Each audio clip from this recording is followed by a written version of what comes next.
Hey, the YouTubian CJ Holmes here. Well, it's the evening of Friday, November 22nd, 2024, 61 years to the day after President John F. Kennedy was assassinated. I have been meaning for over a year to make some videos showing portions of my JFK assassination collection. I've been fascinated, obsessed at times with the death of the president. Ever since I heard the news, I was 9 years old, almost 10 years old at the time, and got the news like so many millions of children in school. A teacher from an adjacent room came in with a note and handed it to our teacher. Very serious look on her face, indicating that President Kennedy had been shot. Several minutes later, the teacher came in again crying, giving another note to our teacher, Mrs. Schuster, and she read the news that the president had died. I don't honestly recall if we were dismissed early that day, but it traumatized everyone, and it has haunted America and the world for 61 years. Almost to that very day, I was interested, fascinated by everything involving the assassination. Of course, like so many other families, we huddled around the TV for the next 4 days, watching and listening to nothing but news surrounding the death of the president and the murder of his assassin, Lee Harvey Oswald, and the funeral that Monday. So, I have collected, it's not really a large collection, larger than many, I suppose. I've collected newspapers, magazines, books, cameras. I have the exact rifle and scope, which I'll show in a later video, the exact sling that went on the scope. But tonight I thought I would start off the series that I'm going to create.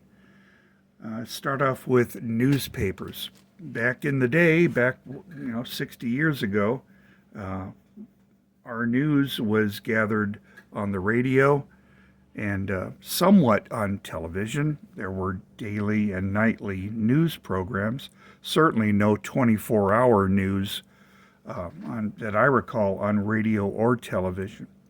We got our news daily from newsprint.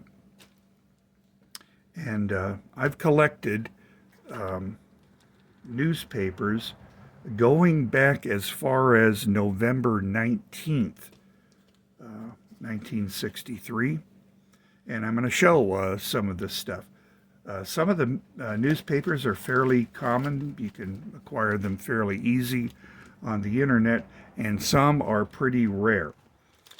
Going back to November 19th, I have recently purchased this newspaper, the Dallas Times-Herald, from November 19th, 1963, and this gave some information regarding the president's trip to Texas and specifically to Dallas.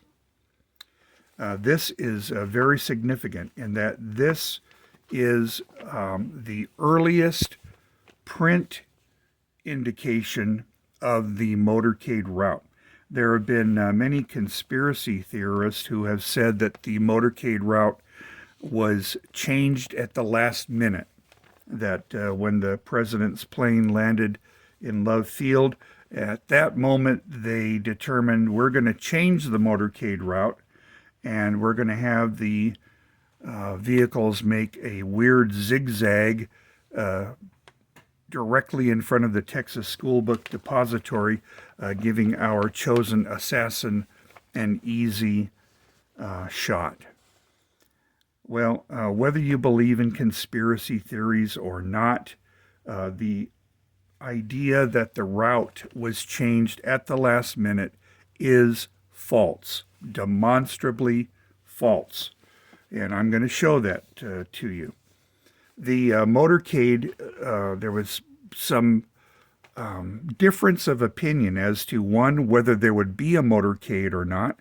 Governor Connolly, who rode with the president that day, had desired no motorcade in Dallas because of fears for demonstrations or embarrassing anti-Kennedy protest activities. Kennedy insisted on a motorcade. They knew that they were going to land in Love Field, and they were going to have a luncheon to raise money, a fundraising luncheon. Kennedy wanted a motorcade.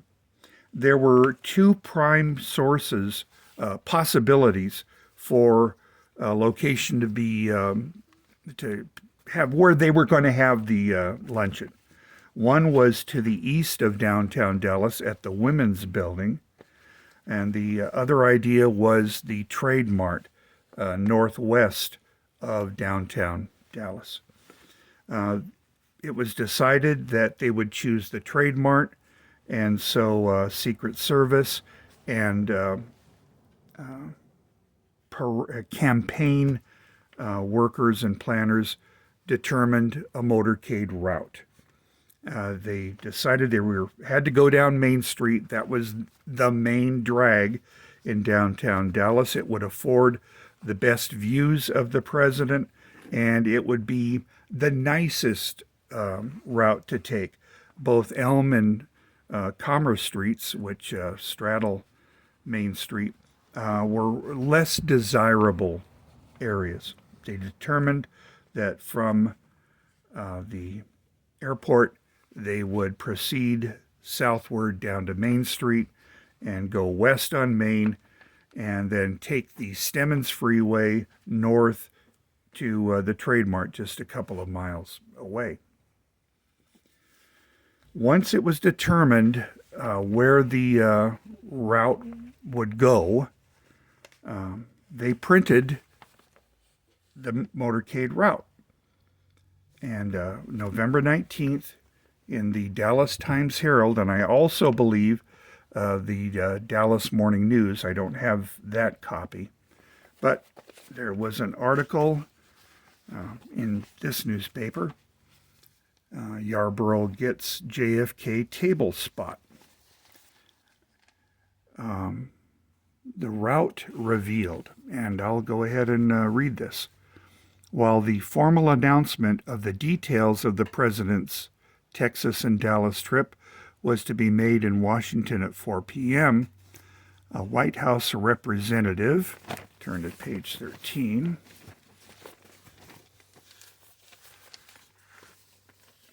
let's find it here.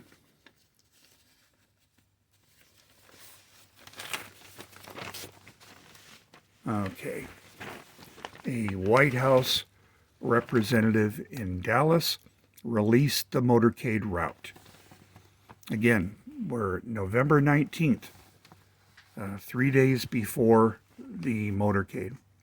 From the airport, the president's party will proceed to Mockingbird Lane, to Lemon, and then to Turtle Creek, turning south to Cedar Springs. The motorcade will then pass through downtown on Harwood, and then west on Main, turning back to Elm at Houston, and then out Stemmons Freeway to the Trade Mart.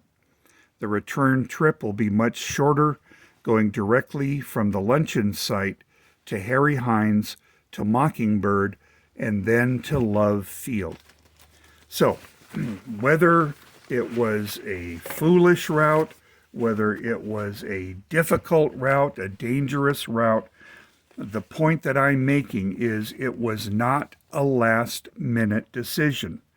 The decision had been made as early as November 16th and was published in the newspaper as early as the 19th. So, Let's continue on chronologically here. And we're going to come to, go in this order here. Now, this is kind of a holy grail newspaper. This is the Dallas Morning News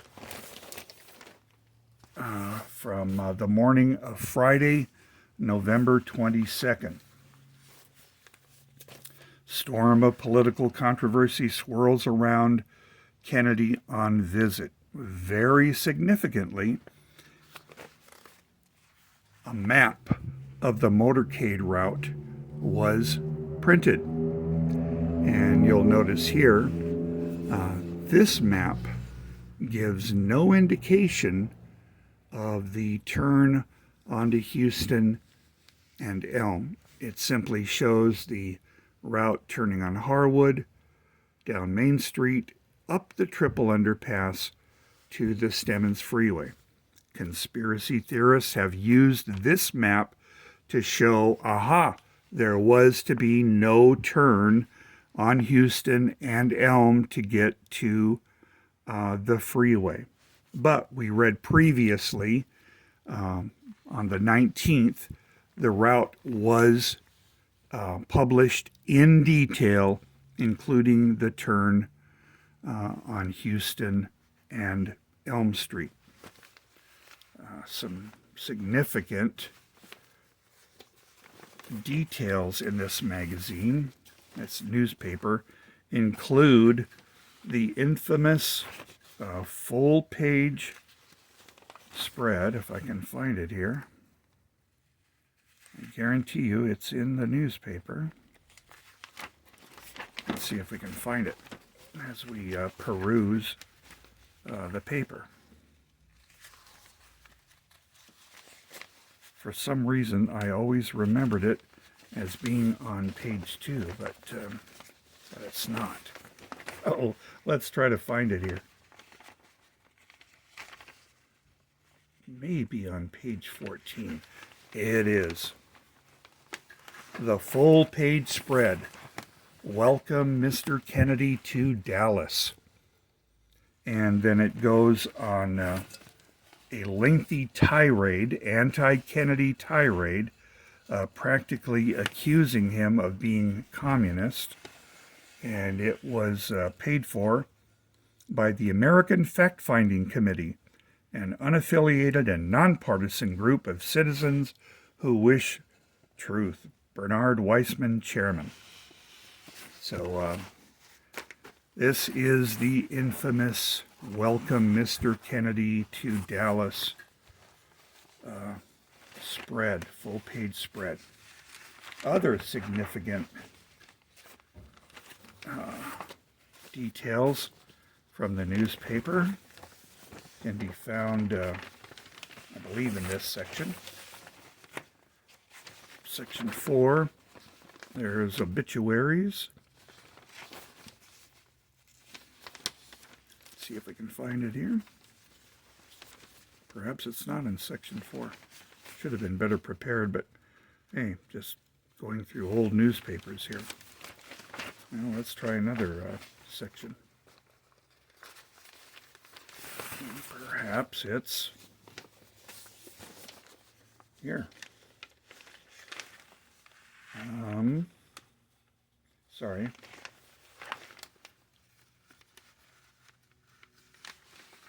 Well, goodness. Let me pause this video and find what I'm looking for. I'll be right back. Boy, I tell you what, this was a wild goose chase. Anyway, section 1, page 18 and 19 is the entertainment section. And let's see if we can see what's playing at the movies. All right. Jane Mansfield movie, Jack Lemmon movie, Peter, Paul, and Mary. We're going to be performing at the State Fair, Lord of the Flies, and right in here, the Texas Theater, there, was showing two movies, Cry of Battle and War is Hell. Significantly, it was at the Texas Theater that Lee Harvey Oswald was captured while these movies were scheduled to play. Also, let's see if we can find another interesting ad. It's in here somewhere. The Mayfair Room, the Royal Oak, and here we are. Right there. See that? Free tonight till 2 a.m. Admission to ladies. Bill DeMar, versatile ventriloquist and comic. And also featured were 5 exotics, strippers. Kathy Kay, Little Lynn, Joy Dale, Marilyn Moon, and Fleisha Prell on 3 large runways. The Carousel Club, corner of Field and Commerce. And this was the nightclub owned by Jack Ruby, the man who subsequently murdered Lee Harvey Oswald. Also, you'll see here at the Colony Club, Best of the Undressed, Chris Colt, Girl with the 45s. Added attraction, Beverly Oliver, direct from Six Flags over Texas. Beverly Oliver was a real character in the Assassination saga. And she claimed to be the Babushka lady. She claimed to have taken films of the assassination with her 1965 Yashica movie camera. Anyway, enough of that. Here is the Dallas Times-Herald from November 21st, also indicating the motorcade route. Okay, so the Dallas Times-Herald also showed a map indicating the JFK motorcade route. And look at the detail of this one. They have the motorcade winding down Lemon to Turtle Creek, to Cedar Springs, to Harwood, to Main Street, up Houston, to Elm, through the freeway, to the Trade Mart. So that newspaper showed a detailed map. So anyone who wants to tell you that the parade route was changed last minute has to deal with the reality of history. This article here, the motorcade route to town will proceed down Mockingbird to Lemon to Turtle Creek to Cedar Springs to Harwood to Maine and then west through the downtown area. At Maine and Houston, it will turn to Elm and then go out Stemmons Freeway to the Trade Mart, where 2,500 will gather for a luncheon honoring the president. So once again, we have all the evidence in print of the motorcade route being set as early as the 19th, confirmed in 2 separate newspapers. So we have these. I actually have 2 copies of the front page of the Dallas Morning News. As late as the evening edition of November 22nd, it was still showing the president alive, ovations greet touring Kennedy. One very ironic article Secret Service sure, all secure. The only security item that wasn't investigated in preparation for President Kennedy's visit to Dallas Friday was literally the air the President and Mrs. Kennedy would breathe. And if the Secret Service could have come up with a way, they'd probably have run some kind of security check on that too. It would have been nice if the FBI had worked with the Secret Service to check on the activities and whereabouts of Lee Harvey Oswald, who was under investigation by the FBI. But anyway, that is what it is. Sadly, President Kennedy was murdered at 12:30 p.m. Central Standard Time, and the press got in action. Here we have a copy of the Dallas Morning News indicating the death of the president. I don't think this is an original. I believe it's a reprint. However, I have other copies of the Dallas Morning News that are obviously reprints, because they say reprint. Got a couple copies of these, one of which I purchased at the 6th Floor Museum. This one doesn't have it. It just shows it's a 4-star edition. However, when I purchased this, it was in a sealed bag, and it has an advertisement for killing Kennedy on the National Geographic Channel. So I don't think this is an original edition. But that's how the Dallas Morning News described the events. As I said, I've got a couple copies of that.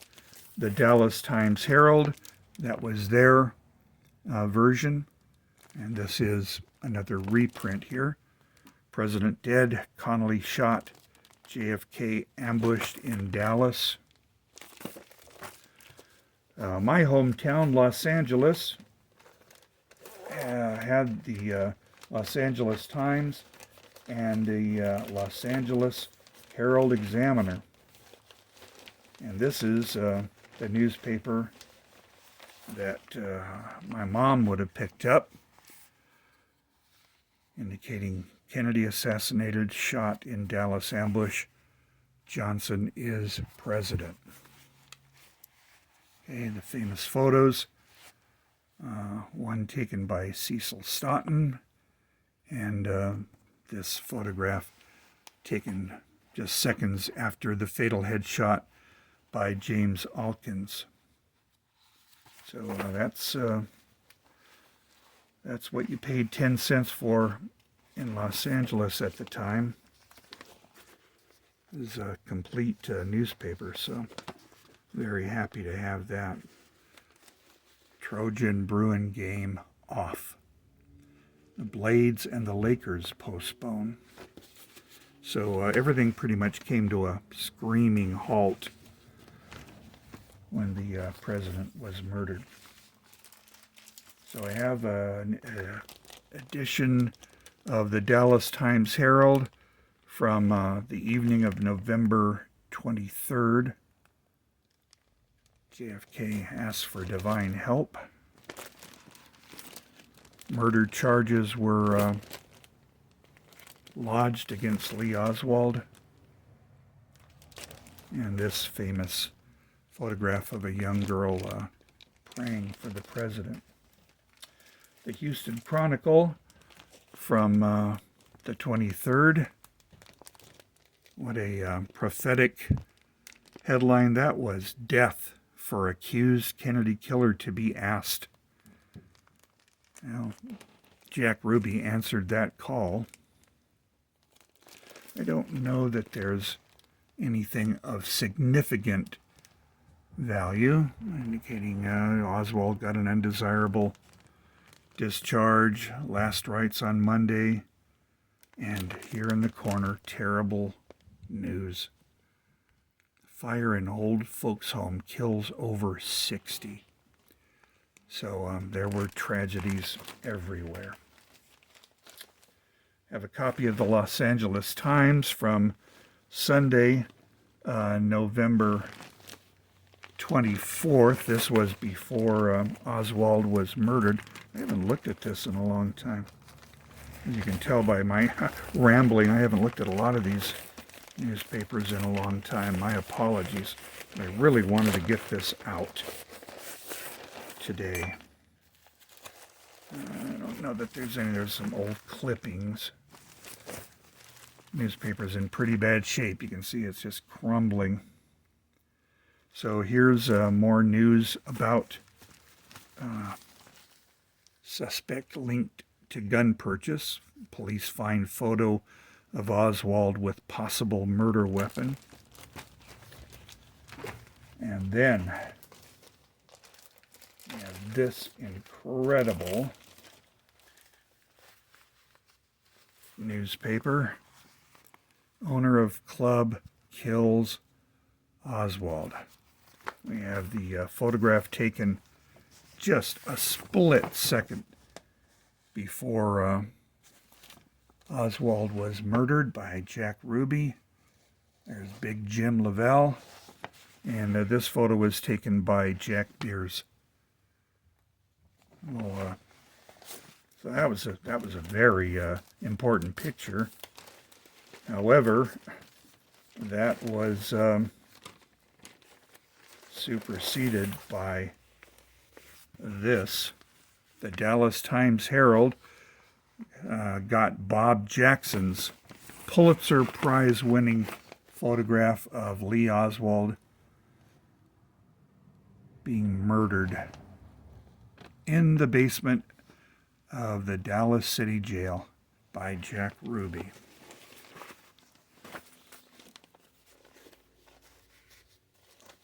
Marked map among Oswald's effects. Threats follow Oswald's slaying. So just sensational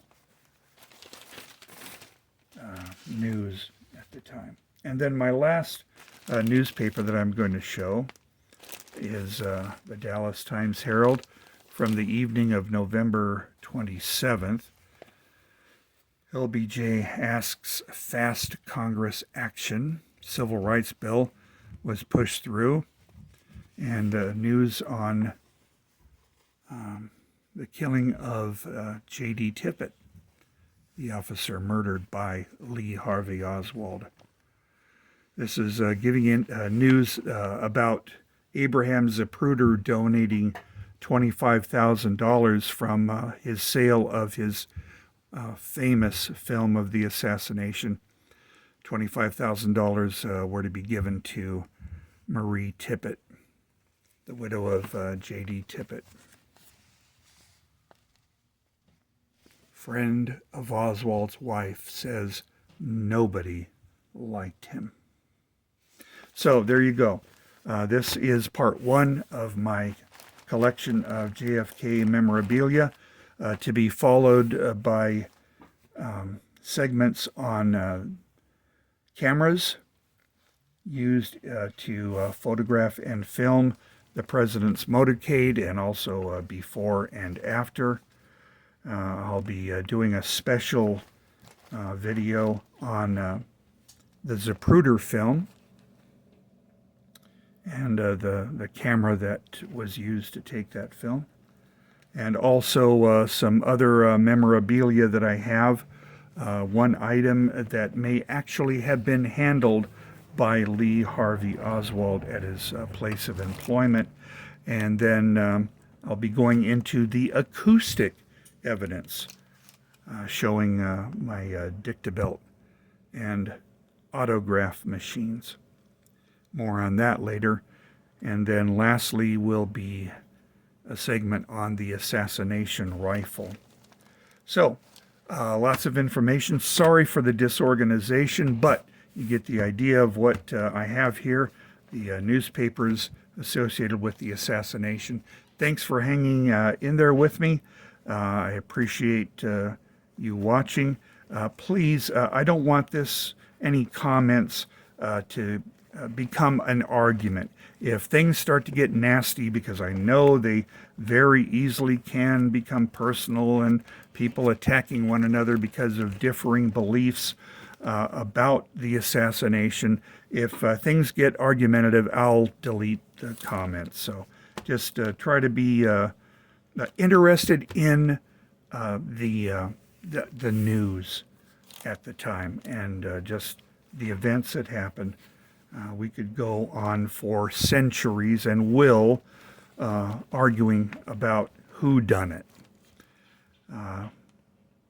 Bottom line, terrible, terrible time in U.S. and world history, and a time that will never be forgotten.